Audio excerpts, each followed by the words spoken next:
Do you know your medicine? Weed Maps and SC Laboratories bring you an educational series on the science of clean and safe cannabis. Today's cannabinoid profile is on cannabidiol.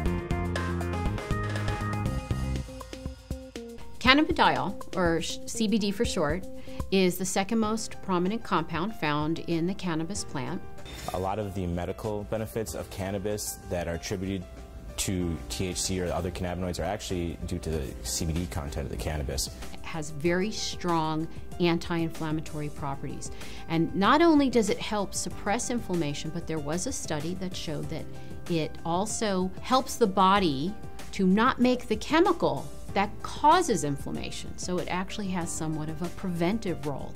Cannabidiol has also been found to have anticonvulsant properties in that it can reduce the seizure threshold for a number of patients. I've had my own patients who have said that once they started using CBD-rich strains, they have found that they have had less episodes of their seizures. CBD is synthesized in the plant through the same pathways as THC, CBC. It starts out as geranyl pyrophosphate and aliphtolic acid. Those two compounds join together through an enzyme-catalyzed reaction. Cannabidiolic acid, CBGA, is the starting material for CBDA, THCA, and CBCA. So CBDA synthase, if it's found in large enough amounts, will take this cannabidiolic acid and make it into cannabidiol carboxylic acid, which is CBDA. CBDA is CBD with a carboxylic acid attached to it. Now, with heat or through time, this carboxylic acid will naturally release from the compound as it is very unstable and become CBD. This process right here, where we lose this carboxylic acid, happens at about 80 degrees Celsius. A number of studies were done where they actually gave patients an overdose of THC to see what would happen when they then added CBD. And CBD completely turned around the negative effects of an overdose of THC without changing the levels of THC in the blood.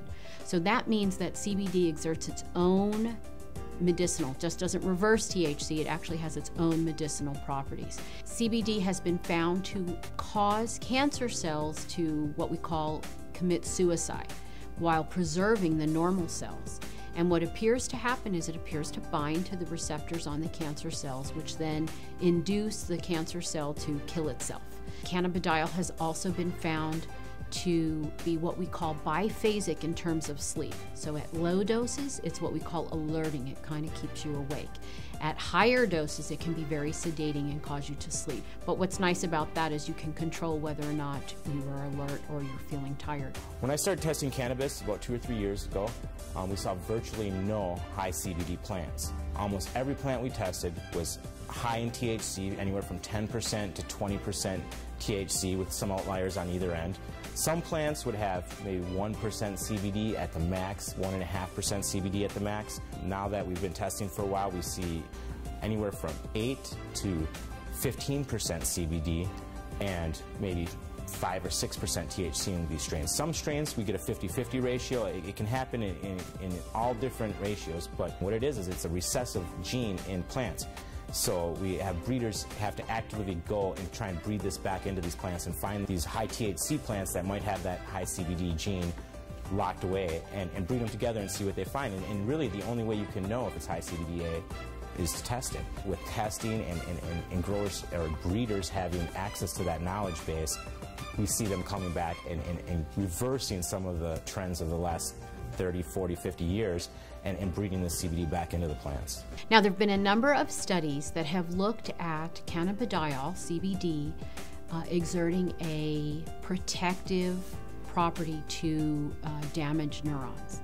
And it appears that in the studies, CBD protects the nerves by inhibiting the process by which nerves are damaged. CBD has also been shown to protect against brain injury. When patients or lab animals have had a brain injury, CBD appears to protect the brain from damage that occurred to the nerve cells. The studies have shown that it can actually fight MRSA, which is methicillin-resistant Staph aureus, a notorious bug that is resistant to a number of antibiotics.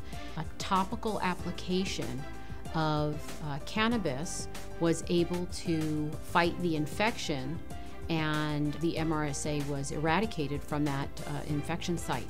SC Labs tests for CBD with a high-performance liquid chromatograph, also known as an HPLC.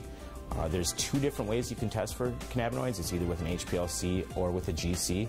If you hear of someone testing with other methods, it's probably not a scientifically validated method.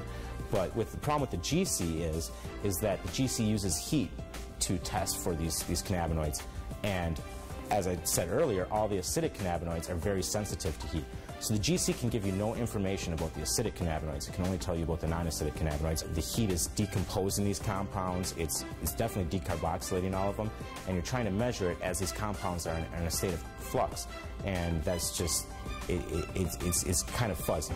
So we use the HPLC because it keeps the cannabinoids in their natural state. They're in their liquid state. There's no alteration. There's no heat or anything like that happening. And so we get a much more accurate and a much more realistic picture of what's actually in the sample that we're testing. One of the important things for people to understand about cannabidiol is it is not psychoactive. That means it does not change your mood, your mentation, the way that THC has psychoactive properties and can actually cause what we call the high. CBD does not do that. For patients who are not interested in the THC effect but are interested in the CBD effect, this is a terrific choice for them to have.